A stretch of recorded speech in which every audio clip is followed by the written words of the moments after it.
begrüßen wir Arancha Gonzáles. Sie ist die ehemalige parteilose Außenministerin Spaniens in der Regierung des Sozialisten Pedro Sánchez. Aktuell ist sie die Leitung der School of International Affairs an der Sciences Po in Paris. Wir bitten nun unsere Bundesvorsitzende auf die Bühne, um ein paar einleitende Worte zu sprechen. Und sie kommt schon mit. Sie laufen gemeinsam, wie schön. Bitte begrüßt mit uns Arancha Gonzáles Laya.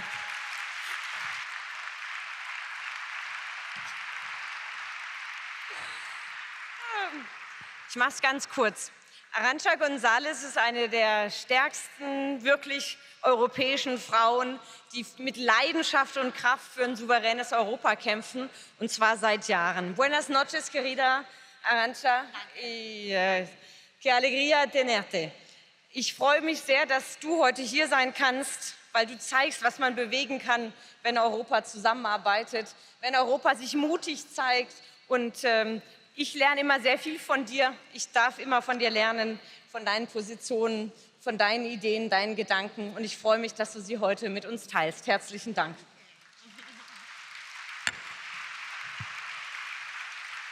Vielen Dank, Franziska. Vielen Dank, liebe Freundinnen und Freunde. We are living in very difficult times. We are surrounded by turbulence and chaos. But in this chaos, three things are very certain. And I want to talk to you about the three certainties around us. The first certainty is that the future is not written. Let's not accept the politics of inevitability. It's not inevitable that Europe becomes the hunting ground of China and the US.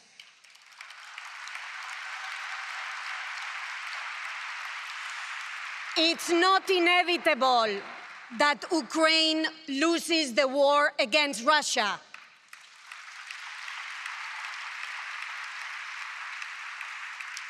It's not inevitable that Europe loses the AI race. It's not inevitable that our public agora be in the hands of three men, the owner of TikTok, the owner of X, and the owner of Instagram, that decide what we talk and what we don't talk about.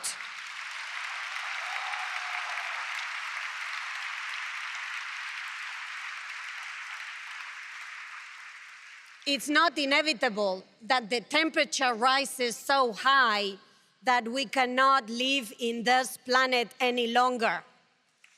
Like it is not inevitable either that the United Nations and international cooperation collapses. It is not.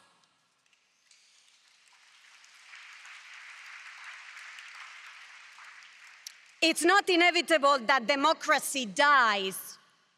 It's not inevitable that freedom of speech ends, and it's certainly not inevitable that fascism again comes back to govern in Europe.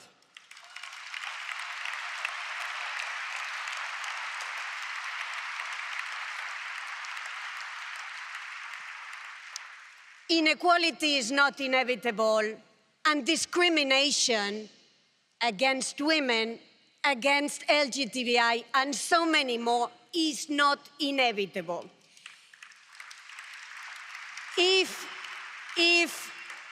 Dear friends, if we accept that all of this is inevitable, we are abdicating our responsibilities. It means that we are giving up our individual and collective power. It's to accept that we cannot resist, that we cannot oppose, that we cannot propose, that we cannot influence. We don't have to choose the world as is or the world as we would like it to be. The world would be what we make the world to be.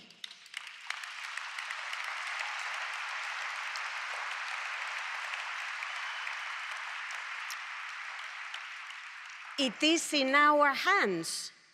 Let's make sure nobody takes this power away from us. Let's stop complaining and moaning and make sure we write our future.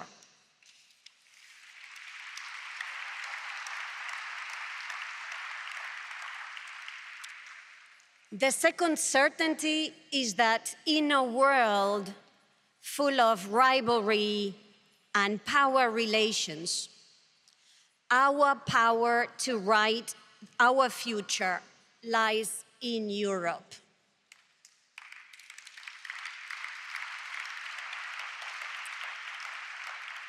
Divided, we are too small. United, we are strong. The only way forward is a more integrated Europe.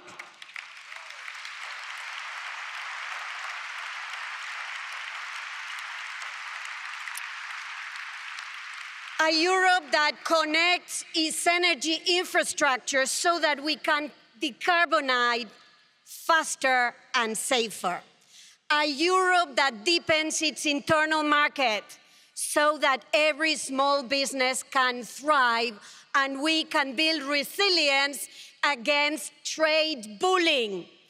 A Europe that builds a capital market union so that our savings can capitalize our investment projects. Let me tell you one thing. At the moment, our money, your money, my money, is not staying here. It's flying to the US. It's being invested in US priorities, not on European priorities.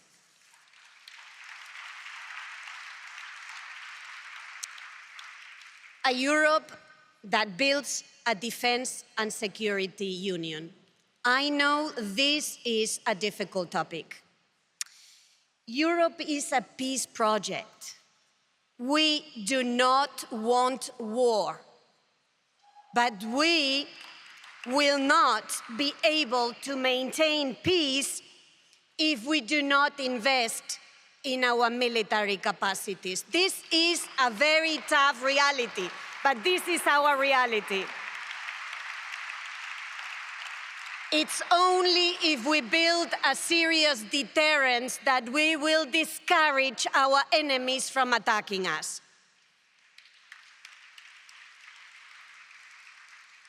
This more integrated Europe today will not happen without German leadership. Yes, I'm telling you as a friend that loves Germany, Europe today needs a more European Germany.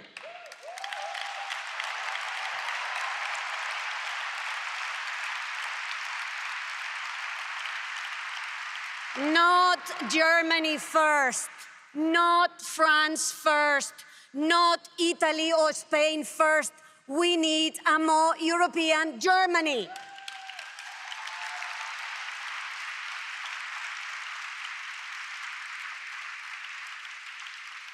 We need a Germany that is confident.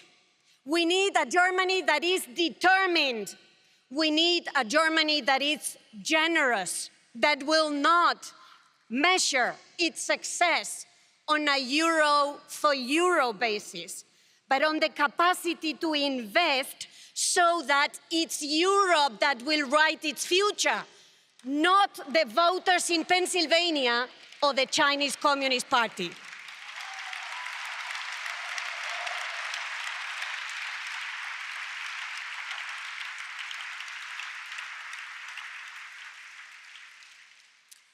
The third certainty, and it's really a certainty, is that Europe will be democratic or it will not be Europe.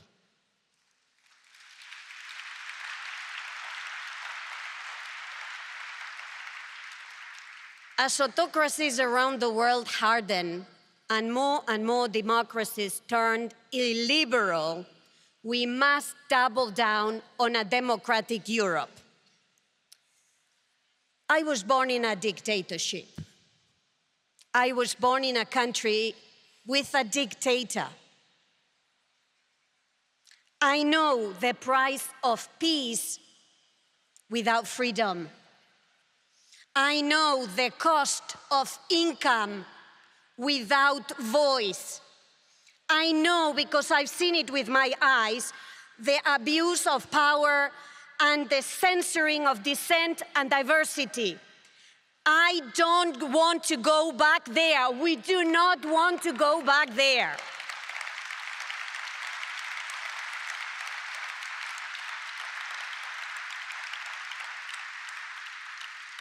We must stand for what makes us Europe: peace, freedom, democracy, equality, justice, rule of law, human rights, human dignity in Europe, in Gaza, in Ukraine, in Israel, in Afghanistan, in Sudan, or in Syria, without double standards.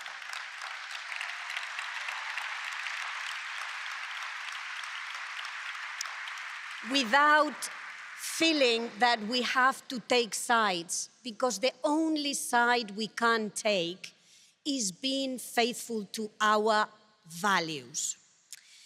We can protect our borders and welcome refugees that are fleeing from persecution.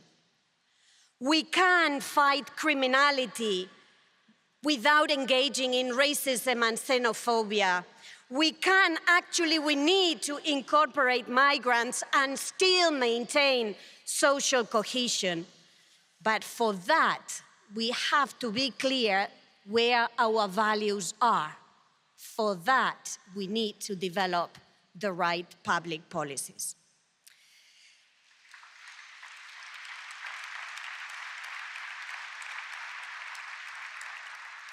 Liebe Freundinnen und Freunde, es liegt in unseren Händen. Aber eines muss ganz klar sein heute. Wenn wir jetzt nicht handeln, werden andere unsere Zukunft schreiben. Und wir selbst werden die Einzigen sein, die dafür die Schuld tragen. Vielen Dank, vielen, vielen Dank.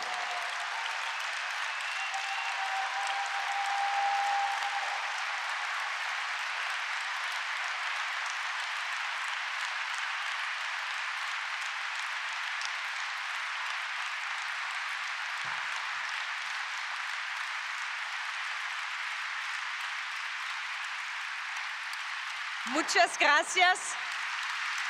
Vive l'Europe, les amis, vive l'Europe!